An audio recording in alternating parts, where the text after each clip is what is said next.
ましたら確認の上 OK ボタンを押してください。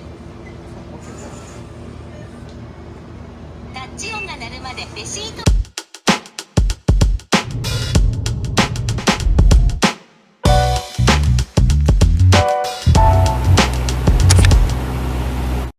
건니치와. 이번 영상은 나고야 여행을 하면서 방문했던 곳 중에 한국인 관광객에도 잘 알려지지 않은 나고야 현지인들의 찐 맛집을 소개하기 위해 영상을 준비해보았습니다.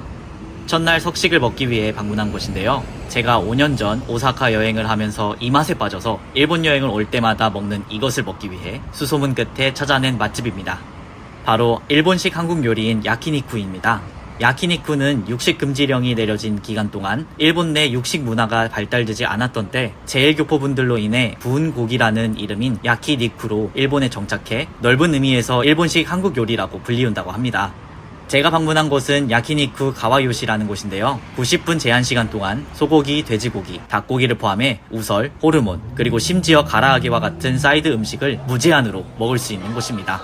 또한 음료와 주류까지 추가하면 더 배로 즐길 수 있습니다. 워낙 나고야 분들에게도 인기가 많은 곳이라 구글맵을 통해 사전 예약을 했고 카운터 앞쪽으로 음료와 식사에 필요한 식기류가 구비되어 있습니다. 예약 확인을 하고 직원을 따라 안으로 이동하면 테이블마다 화로가 준비되어 있습니다. 바로 앉자마자 메뉴를 보며 음료와 주류가 포함된 세트를 주문했습니다. 이 모든 걸 90분 안에 무제한으로 먹을 수 있다니 물가 비싼 일본에선 대박인 셈이죠. 직원을 통해 주문 후 테이블에 비치된 태블릿으로 고기류와 주류를 주문하면 끝. 다만 일본어만 써있어서 구글 번역기는 필수였습니다. 생각보다 빠르게 음식이 깔끔하게 나왔고 바로 화로에 구워봅니다. 물가도 높은 나라에서 무한리필이라고 하면 퀄리티 등이 떨어질 것이라고 생각하시겠지만 모든 음식에 잡내 등도 없었고 무엇보다 고기의 신선도도 좋아서 만족했습니다. 이곳은 야키니쿠뿐만 아니라 나물 샐러드, 오징어, 닭똥집, 가라아게와 같은 튀김류 사이드도 맛있으니 꼭 시켜 드시기 바랍니다. 고기 부위마다 접시 하나하나 깔끔하게 준비돼서 나오고 저의 최애 픽은 우설과 호르몬이었습니다. 정신없이 먹고 나니 90분 종료를 알리는 안내 멘트가 나왔고 깔끔하게 비워진 그릇을 보며 결제 버튼을 누르고 카운터로 이동했습니다. 방문 당시 금요일 저녁이라 그런지 퇴근을 하고 회식을 하는 나고야 직장인분들의 모습도 볼 수 있었습니다. 지금까지 주문한 내역이 영수증과 함께 한꺼번에 나왔는데요. 참 길더라고요. 배부른 배를 달래며 이동한 곳은 나고야를 대표하는 랜드마크 중 하나인 미들랜드 스퀘어를 방문했습니다. 총 47층의 건물로 각종 상업공간과 영화관 등이 밀집되어 있는데요. 저는 이곳 46층에 있는 스카이 프롬나드 전망대를 구경하기 위해 방문했었습니다. 들어가자 보이는 전망대는 하늘이 뚫린 복도형 건축 구조였고 통유리로 사방이 개방된 시원한 공간이었습니다. 동, 서, 그리고 남의 나고야의 전경을 한눈에 담을 수 있었고 전망대에는 레스토랑도 있어서 그릴류 음식을 즐기는 사람들의 여유로움도 보았습니다.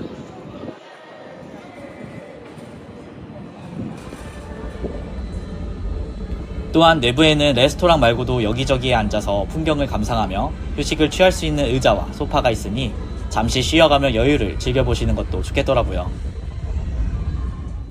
개인적으로 야경보단 한창 노을이 질 때쯤 시간을 맞춰 도착한다면 더 이쁘게 보실 수 있을 것 같습니다.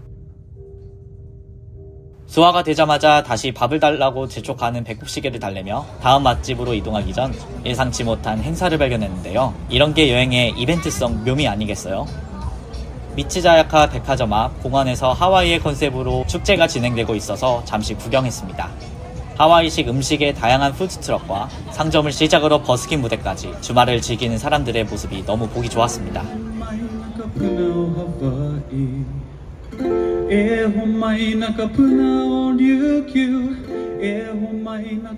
다시 정신을 차리고 도착한 맛집, 나고야의 명물이라고도 불리는 장어덮밥인 히스마부시를 먹으러 왔습니다. 원래는 아츠타오라이켄 본점을 가려 했으나 동선상 맞질 않아서 부득이하게 마츠자야카 백화점에 입점된 분점을 방문했는데요. 그럼에도 불구하고 인기는 상당했습니다. 드디어 입장 시간이 다가오고 조금 기다리니 들어갈 수 있었습니다. 직원을 따라 거침없이 테이블 안내를 받았고 착석하자마자 1인 1스마부시로 주문을 했어요. 히스마부시는 휘스라는 나무 그릇에 담아 나오는 마부시를 덜어먹는 음식인데요. 제공된 녹차를 마시며 따뜻한 수건으로 손을 닦고 있으면 음식이 빠르게 나옵니다. 히스마부시를 가장 맛있게 먹는 방법은 주걱으로 먼저 4등분을 한 후 가장 처음은 아무 토핑 없이 본연의 맛을 즐겨봅니다. 이대로만 먹어도 담백하고 부드러운 장어의 맛을 즐길 수 있지만 두 번째 방법인 쪽파와 생와사비와 함께 먹어보면 자칫 느끼한 장어의 맛을 알싸한 생와사비가 잡아주고 쪽파의 씹는 맛까지 재밌더라고요.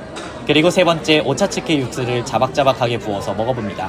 입으로 없어지는 게 아쉬울 정도로 생각보다 맛있었는데요. 그리고 마지막 4분의 1은 가장 마음에 들었던 방식으로 먹으면 됩니다. 그릇까지 핥아먹을 기세로 아주 잘 깔끔하게 먹었습니다. 포만감이 가득한 상태로 호텔로 돌아가며 또 다른 나고야의 랜드마크인 TV타워를 야경으로 보았고, 마지막 날을 그냥 마무리하긴 아쉬워 방문한 곳은 나고야 부근에 있는 이자카야인데요.